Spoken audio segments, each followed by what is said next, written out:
Baik, Assalamualaikum warahmatullahi wabarakatuh. Saya Ferry Valdi dengan NIM 123700332 akan mempresentasikan tugas mata kuliah Fisik Komputasi dengan judul Gauss-Pivot Eliminasi Gauss.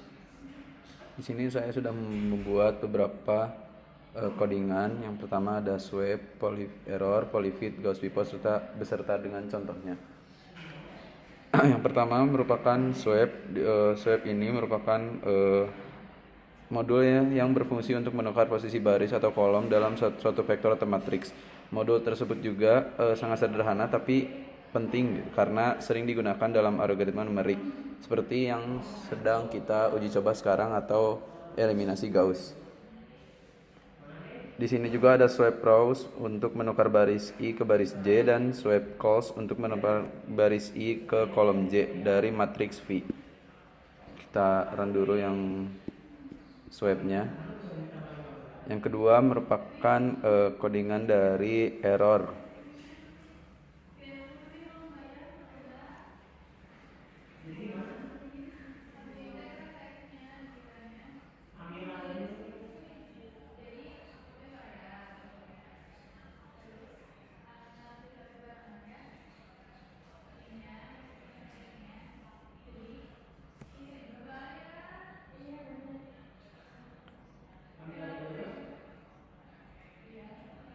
Nah, ini juga error handling dengan cara yang mudah dipahami oleh kita. Nah, modul tersebut bernama error karena yang berfungsi untuk error string digunakan untuk menampilkan pesan, kesalahan, dan langsung menghentikan program pertama. Modul tersebut juga diimpor agar fungsi dapat mengendalikan SES exit, yaitu perintah standar Python atau VS Code di sini untuk menutup atau menghentikan eksekusi program secara paksa. Misalkan ini ada input press return to exit.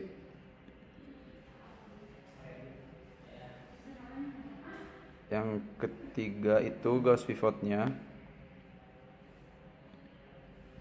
Nah, modul Gauss-Pivot ini merupakan Gauss-Pivoting untuk menyelesaikan sistem persamaan linear dalam bentuk matriks A X sama dengan B. Nah, kode tersebut ditulis sebagai modul yang bernama, di sini ada modul Gauss-Pivot dan berfungsi untuk mencari solusi vektor. Nah, modul nanti digunakan untuk operasi vektor. Lalu definisi utamanya Gauss fungsi pivot AB T0, T01, A itu matriks koefisien, B itu vektor konstanta, dan T0 batas itu batas toleransi kecil untuk mendeteksi matriks singular yang tidak dapat diselesaikan. N dan terakhir adalah N ini. Itu untuk jumlah persamaan panjang dari B. Untuk menentukan faktor 1 in yang ini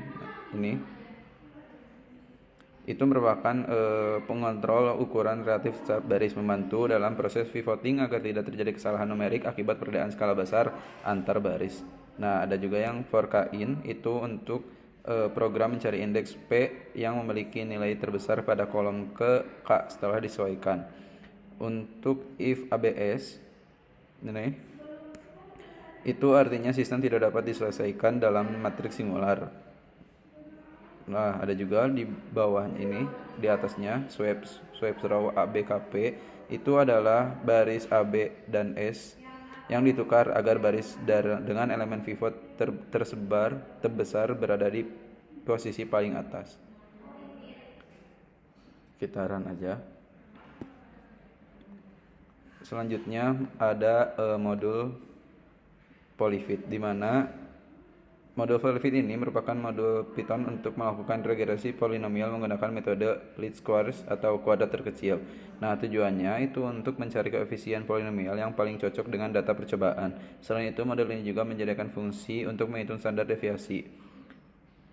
Gambarannya seperti ini, mungkin polyfit x data, y data, dan M itu untuk menentukan koefisien polinomial derajat M yang paling sesuai dengan dari data. Yang kedua ada stdv cx data, itu untuk menghitung standar deviasi atau penyimpanan rata-rata antara hasil polinomial. Ada juga fungsi ini mencari koefisien C0, C1, dan hingga Cm dari polinomial dengan rumus Px C0 plus 1 C plus C1 X plus C2 X kuadrat plus CM X pangkat M.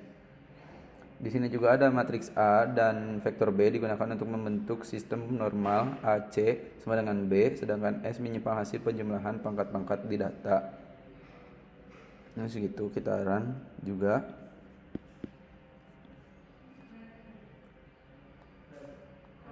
Dan yang terakhir ini merupakan contohnya atau pengaplikasian dari Gauss-Pivot Sugar serta Polyfit yang telah dimasukkan data.